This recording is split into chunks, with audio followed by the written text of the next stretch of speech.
just while I share my screen, let me assure our colleagues representing Erasmus Plus that we already are certain that we have dream coordinators.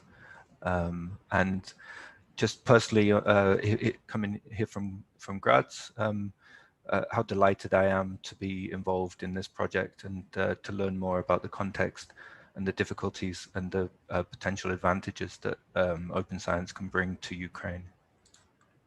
Okay, so I wonder, can you see my screen now? Yes. And in presenter mode, right? Right, perfect. Okay, thank you.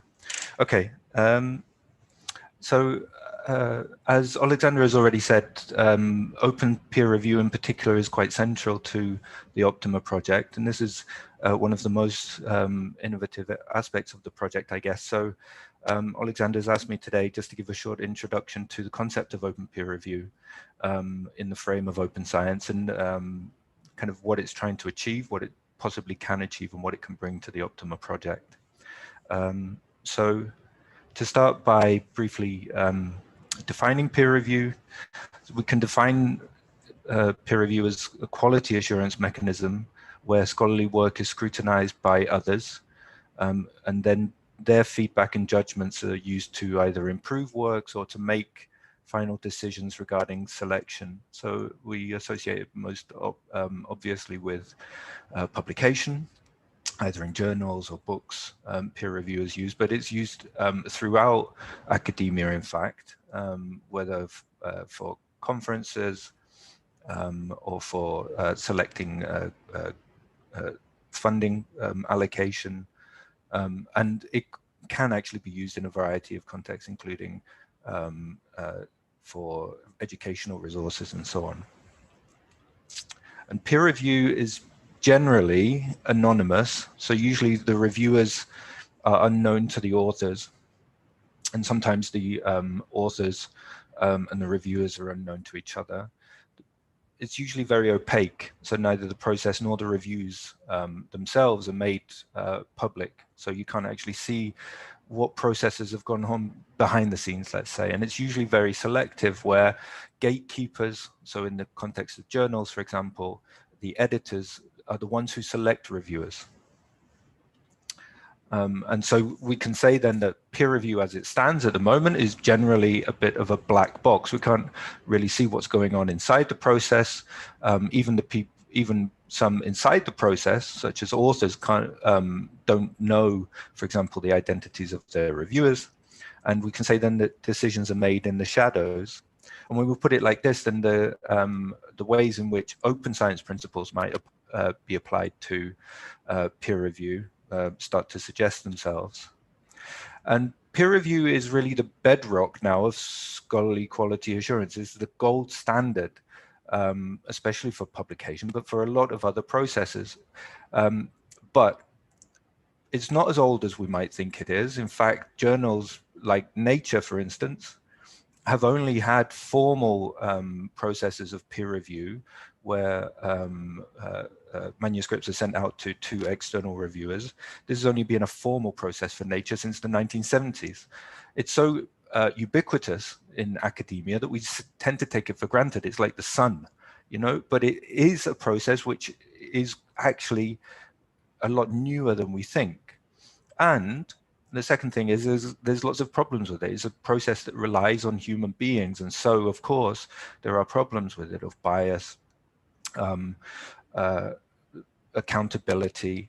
It takes a long time. There's a lot of wasted effort behind the scenes. And so there are various ways in which we can imagine that it might be improved.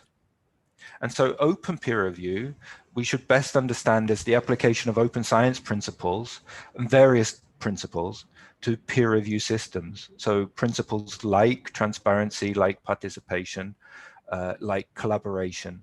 And bringing these principles to open peer review systems can be done in many different ways. And this is perhaps the most important takeaway from this presentation.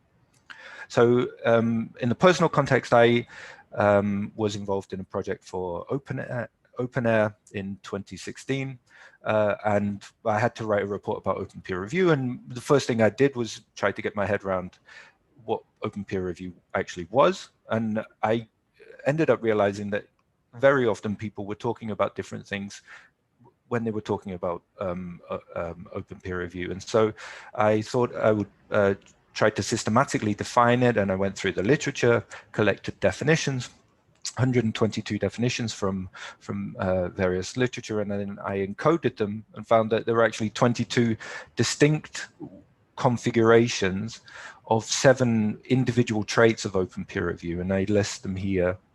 The primary aspects of open peer review are to open the identities, so to make authors aware of reviewers' identities, to open the reports, so to actually publish the peer review reports. But then there are other elements, such as, for example, open participation, where instead of gatekeepers inviting reviewers, more of a crowdsourcing approach can be taken, where reviewers can actually choose to contribute to processes.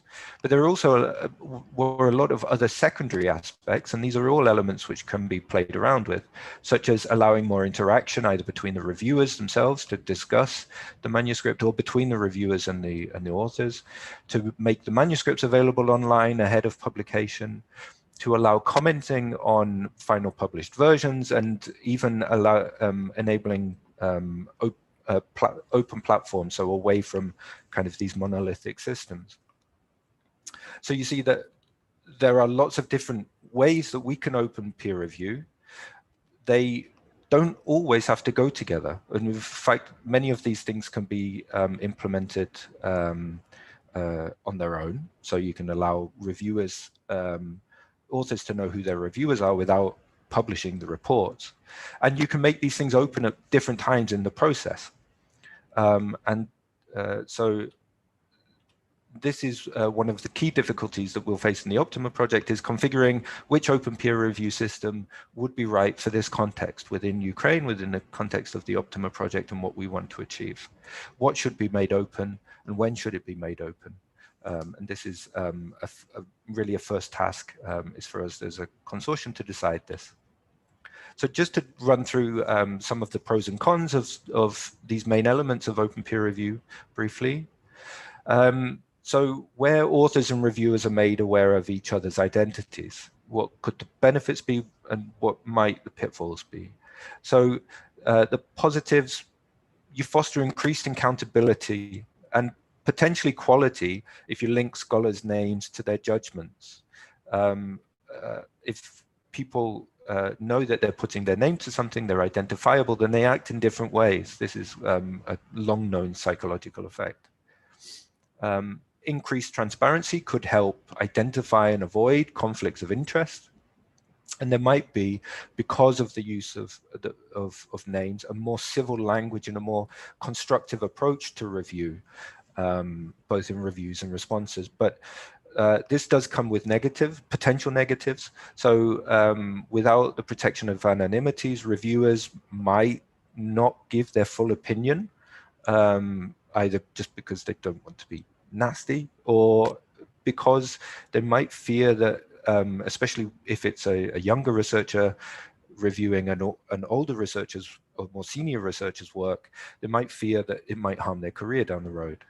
And the blind peer review, so where the reviewers aren't aware of the author's identities, does potentially protect reviewers from social biases. So if you're an author, a very young author, or an author from an underrepresented region, double-blind review can be thought to protect you from some of these social biases during the review process. So the next trait would be open reports. As we said, this is publishing the contents of the reports. The positives, these reports contain really valuable contextual information. If you think that most peer reviews, average time is between 4 and 6 hours for a peer review, and these are from the leading experts in the field. If we actually paid reviewers for peer review as consultants or so, there would be a lot. These reviews would actually be a very expensive commodity, and yet they add very good contextual information to academic works, but at the moment these are just kind of put in the archives of publisher systems. They're not open to wider scrutiny, so the community can't actually see what processes went on. Making the reports public might increase review quality by encouraging, if you know that the review will be put online later, you might invest more effort into it. It can help enable credit and reward for review work, and as we said, review isn't paid, so this is a major factor. Just considering the overall sustainability of peer review itself. And they can act as a great resource for young researchers who are starting to peer review to actually learn what peer review looks like, what kind of is expected, and so on. Negatives, it could be more difficult to find reviewers if they know that the review will be published. And there might be undesirable exposure of criticism, maybe for early career researchers.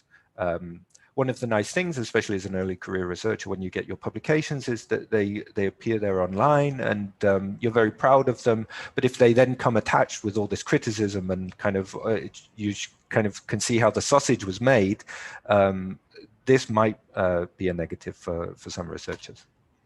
And then finally, on this issue of open participation, where the wider community are able to contribute to the review process, the positives here, there can be greater inclusivity. Often there are quite closed communities. Editors know which reviewers they should ask to review which work, and this can kind of often be based on particular social circles. So open participation expands the potential pool of reviewers, including to non-traditional research groups. It can support cross-disciplinary dialogue and avoid this silo effect. And it increases the potential pool of reviewers. But negatives are, it's very difficult to motivate self-selecting commentators to take part and deliver useful critique. In these open participation systems, the median number of comments on a particular article is usually 0. It's very difficult to motivate people to actually go out of their way to review when they're not asked. And reviewers tend to leave less in-depth responses. It's often just comments on particular parts rather than this very structured critique that we see in peer review. And if there's too many voices, it could potentially just add noise to the discussion. I think I'll have just a couple of minutes left, so I'll just mention a couple more papers that we will rely on as we go forward to define the open peer review processes that are right for OPTIMA. So another paper that I was part of was looked into attitudes amongst researchers to open peer review. This was done in 2016. We got more than 3,000 responses from researchers across the globe. And it showed that open peer review is actually already mainstream. So more than 3/4 of our participants already had practical experience. Almost 2/3 thought open peer review should be common practice. And there was positive reaction to most of those traits that I've mentioned, especially opening up reports, opening participation, and also allowing greater interaction between reviewers and authors. But there was rejection of the idea of making open identities compulsory. And this is usually because of the potential negatives that I've already flagged. And so here, the advice I usually give is that it can also be made an option for reviewers to reveal their identities, but they perhaps shouldn't be made to. And then a final paper, which we conducted in the frame of a project called Open Up, is guidelines for the for the actual implementation of peer review. And here we adopted a quasi-Delphi method to work with journal editors with experience of open peer review processes to come up with a list of structured guidelines for implementing peer review. And the general advice is that you need to be very specific in your goals. You need to listen to the research communities and know kind of how, and be able to plan how they will react. You need to plan technologies and costs, because these systems often don't exist. And if you need to build them, these are quite big investments. You need to often be pragmatic in your approach and be prepared to be flexible and perhaps even change in response to community feedback. Keep communicating with the communities that you're trying to reach, and most important, or one of the most important things, is to evaluate the performance, and especially in an academic way, because there just is not enough academic research, peer-reviewed research about peer review to enable us to know the best way forward in these things. So that is 15 minutes, and this is how you can reach me if you want to know more. Thank you very much, Alexander. Thanks, Tony.